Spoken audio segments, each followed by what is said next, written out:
ಮೇ 5ನೇ ತಾರೀಕಿನಿಂದ ಏನು ಒಳ ಮೀಸಲಾತಿ ವಿಚಾರವಾಗಿ ಜಾತಿ ಗಣತಿ ಪ್ರಾರಂಭವಾಗಿದೆ. ಈ ಜಾತಿ ಗಣತಿಯ ವಿಚಾರವಾಗಿ ಇವತ್ತು ನಾವು ಸಮೀಕ್ಷೆಯನ್ನು ಪತ್ರಿಕಾಗೋಷ್ಠಿಯನ್ನು ಕರೆದಿದ್ದೇವೆ.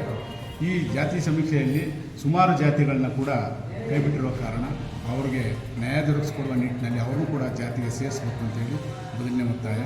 ಎರಡನೇ ಒತ್ತಾಯ ಏನು ಕೊಂಗ ವಲಯರು ನಿಂತಿದ್ದಾರೆ, ಅವರು ಕೊಂಗ ವಲಯರು ಮೂಲತಃ ಅವರು ವಲಯ ಜನಾಂಗದವರಾಗಿದ್ದು ಅವರು ಮಾದಿಗ ಸಮುದಾಯವನ್ನು ನಂಬಿಸ್ತಾ ಇದ್ದಾರೆ.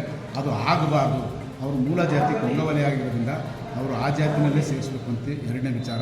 ಮೂರನೇ ವಿಚಾರ, ಚಾಮರಾಜನಗರ ಜಿಲ್ಲೆಯಲ್ಲಿ 2011 ಜನಗಣತಿಯ ಪ್ರಕಾರ ಸುಮಾರು ಏನು 58,500 ಕುಟುಂಬಗಳಿದ್ದು 2,58,000 ಜನಸಂಖ್ಯೆ ಇದ್ದುದು.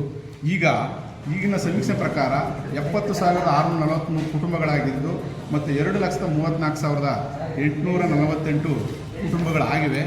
ಆದರೂ ಕೂಡ ಇನ್ನೂ ಕೂಡ ಏನು 2011 ಜನಗಣತಿಯ ಪ್ರಕಾರ ಜನಸಂಖ್ಯೆಯನ್ನು 23,152 ಜನಸಂಖ್ಯೆ ಇನ್ನೂ ಕಡಿಮೆಯಾಗಿದೆ.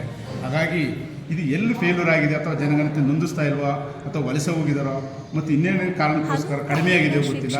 ಹಾಗಾಗಿ ವಲಸೆ ಹೋಗಿರುವಂಥ ಎಲ್ಲರೂ ಕೂಡ ದಯಮಾಡಿ ನಮ್ಮ ಸಮುದಾಯದವರು ಅವ್ರನ್ನ ಕರೆದಿ ಮತ್ತು ಅವ್ರನ್ನ ಎನ್ರೋಲ್ ಮಾಡಿಸ್ಬೇಕು ಅಂತೇಳಿ ಮನವಿ ಮಾಡ್ತಾಯಿದ್ದೀನಿ. ಮತ್ತು ಏನು ಜಾತಿಗಳಿಗೆ ಅನ್ಯಾಯ ಆಗಿದೆ ಅವರಿಗೆ ಮಾನವಶಾಸ್ತ್ರಜ್ಞರಿಂದ ಕುಲಶಾಸ್ತ್ರ ಅಧ್ಯಯನ ಮಾಡಿಸಿ ಅವ್ರಿಗೂ ಕೂಡ ಒಂದು ಕುಟುಂಬ ಇದ್ದರೂ ಕೂಡ ಅವ್ರಿಗೂ ನ್ಯಾಯ ದೊರಕಿಸ್ಕೊಡ್ಬೇಕು ಅಂತೇಳಿ ನಾನು ಮನವಿ ಮಾಡ್ತೀನಿ.